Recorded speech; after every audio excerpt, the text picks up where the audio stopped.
Today's show, we're talking about Lions news here, and we're going to get into it. We're going to talk about Lions and Packers. Of course, we're going to get into the JMO weapon situation. We're going to talk about it. Injury news, positive for Detroit. The latest trade rumors around the league for the Lions, and we're going to get into the refs. Before we get started, though, I got a question for you. Do you got the Detroit Lions winning versus the Green Bay Packers? Y for yes and N for no. Let's begin.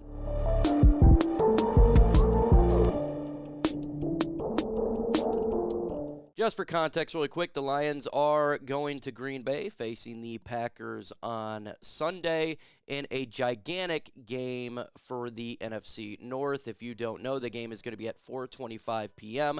Lions are favored by 4.5 points. The total over and under is 48.5. Of course, the Packers are underdogs, and we still don't know the status of Love. So it's going to be Love, obviously, or it's going to be who Malik Willis, a lot of Lions fans liked. One of these quarterbacks is going to be quarterback. I think it's going to be Love. If it is going to be Love, he's going to be hampered. He's not going to be running around all over the place utilizing his legs. And I think that's actually going to have a big difference on this game if he does play as him standing right there. He's not gonna be going crazy like Patrick Mahomes, extending the play over the place, dealing with the groin injury, because he'll get re-aggravated if he plays. If Malik Willis plays, it's going to be the mobile quarterback, obviously. And there is some film for the Lions to actually look at, like other teams. So, in all honesty, I'm really confident for this game. Whoever the quarterback is, to me, it doesn't matter who's going to be the quarterback. I guess you want Love to get get the win that now compared to what we had in Thanksgiving, but in all honesty, to me, it doesn't really matter. So who do you got winning the game? Put DET for Lions, put GB for Green Bay. Let's get into the part where a lot of people are talking about it, and that's Jameson Williams. According to WXYZ, Williams was riding in a passenger seat of a car driven by his brother on October 8 when two were pulled over during a traffic stop. Williams' brother disclosed to the officers that there were two guns in the car, one registered to him and the other to Williams. Williams' brother, whose gun was in the back seat of the car, has a concealed pistol. According to the report, officers found Williams, whose gun was under the passenger seat, did not have a CPL, which resulted in him being placed in handcuffs at the scene. No charges were taken place. He was let go and went home. But now the police are looking back over it to see why he was released. Do I think anything happens? I don't know. I'll let the legal process do its process. I'm not too concerned about the legal process, in all honesty, because the police officer literally let him go. What are they going to do? Handcuff him? I don't think that's going to be the case personally, but hey, maybe I'm wrong. So we'll let that legal process come out. What it comes to the NFL, I don't know. Will he get suspended, extended for this? I don't know. I don't think so. In all honesty, I think he made a mistake. But am I going to sit here and say we need to trade this guy? He's horrible. He's the worst human being on. No, I'm not going to do this. This is hyperbolic, and I've been seeing this all over the place. And this is absolutely ludicrous. Hyperbolic to get him off the team and to trade him and all this ridiculousness. Folks, just take a step back, take a breather, let this process play out. What's going to happen? We don't know. I don't think much is going to come of it. And I'm not on this idea that he's a horrible human being. He's immature. He's making mistakes. He's got to learn from it. Dan Campbell and the Lions knew about this on October 8th. They knew about it weeks ago. They're fine with it as far as we know, so I'm fine with that. GameTime is the fastest and easiest way to buy tickets to events such as sport events, concerts, comedy shows, or whatever. Their lowest price is guaranteed. That's the GameTime guaranteed. And let's keep it a buck. Going to a game is much better than sitting on the couch. Lions are traveling to Green Bay this Sunday in a massive game. And if you want to go to that game, check out GameTime. And our friends from GameTime have a new feature. It's called GameTime Picks. And what this does is it filters out all the fluff to give you the best deals on tickets. How do you find GameTime Picks? And we go to the GameTime app. The way you use GameTime Picks, you go into the GameTime app, you'll find it. The app then will look in a 3D view. You select the GameTime Picks button on top of the screen and automatically does the research for you. And it filters out all the tickets in the database to give you the best deals and the best seats so you don't spend hours on a bunch of different ticketing sites trying to find the best tickets. You can get exclusive flash deals on tickets for football, baseball, basketball, concerts, and more. In the middle screenshot, by the way, I think it's a fantastic feature of the app. It shows you where your seat is, and if you move the phone left to right, you can see this around an area kind of like a 3D live photo.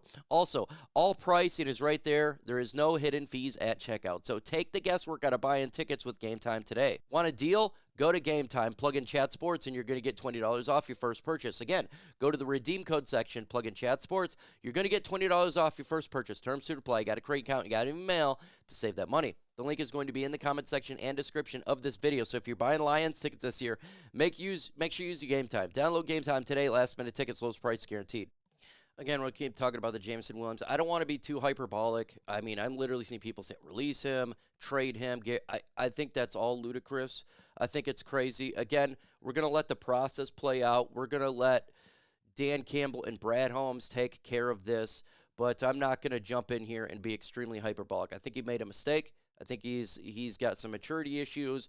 But to go from trading this guy, get rid of him, he's terrible. That's just absolutely ludicrous, hyperbolic, and crazy. But maybe I'm the crazy one. So give me a one-word description of JMO and the weapon incident in the comments right now. I'm curious to see what you guys think on this one.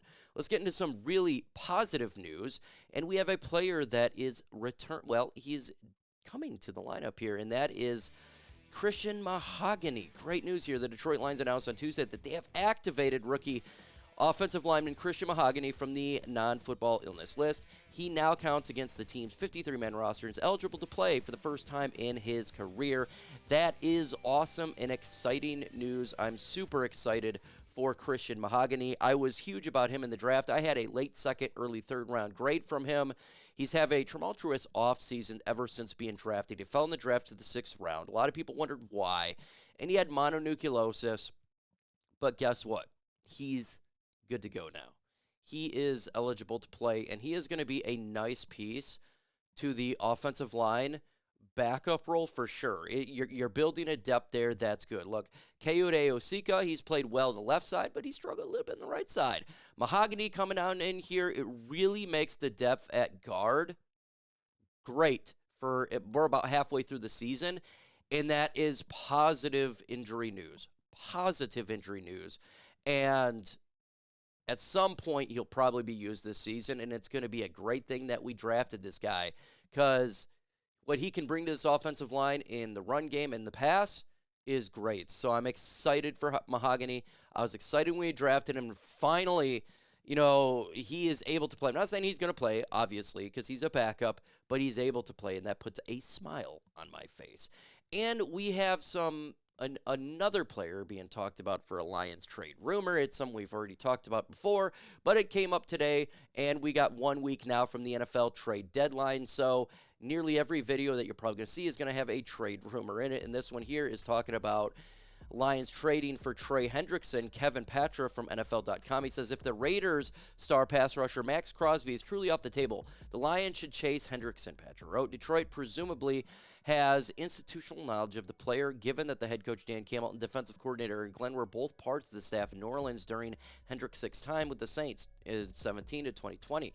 He plays with the type of motor Campbell loves to fit in the locker room. With 7 sacks and 36 quarterback pressure so far this season, Hendrickson has continued to be a weapon edge, and he has been a weapon. You look at his stats here: 17 sole tackles, 7 tackles for loss, 7 sacks, 15 quarterback hits. He would absolutely be ideal for the Detroit Lions to make a trade, and I must say, I would love to trade for Trey Hendrickson. I think it would be a power move that would be great for Detroit. There's no doubt about it. And when I look at the Detroit Lions, we need to get that pass rusher. I know we have won the last couple of weeks. I know it. But at the same time, folks, we're going to be coming up against better teams. We're going to be coming up with teams, the quarterback play is higher level. Offensive line, that's going to be better. And we're going to need to have that pass rusher. So if the Lions were able to get a Trey Hendrickson, whether you send some high draft picks to get it, I'm all for it, and I'm happy that the Bengals lost because it gives the odds. That would be amazing. I want to get this defensive line to be top of the line. I want it. So if they get him, I'm all freaking for it. So question for you, would you trade for Trey Hendrickson? T for trade or P for pass? Let me know your thoughts in the comments right now.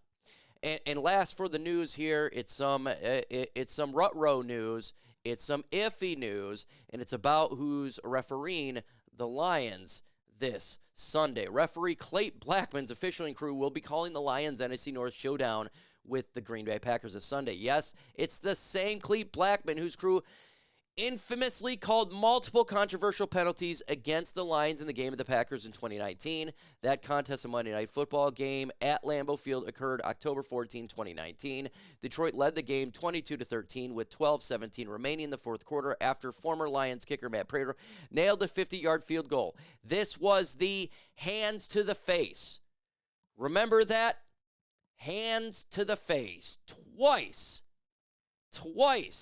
by the Detroit Lions, and the drive resulted in us losing, and oh, that scares me. Referees scare me because it's the one part of when you break teams down that you can't really break down because they change the games for you. The referees, the infamous referees, they give me a scare. So I say rut-row.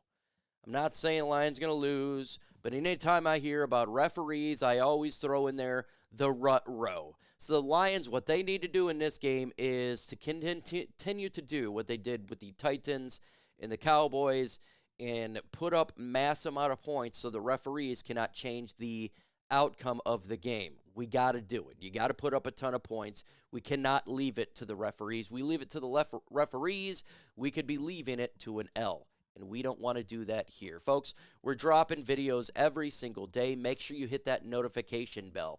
About 15% of my subscribers are notified. Let's get that to at least 18% by the end of this video. With that said, folks, adios.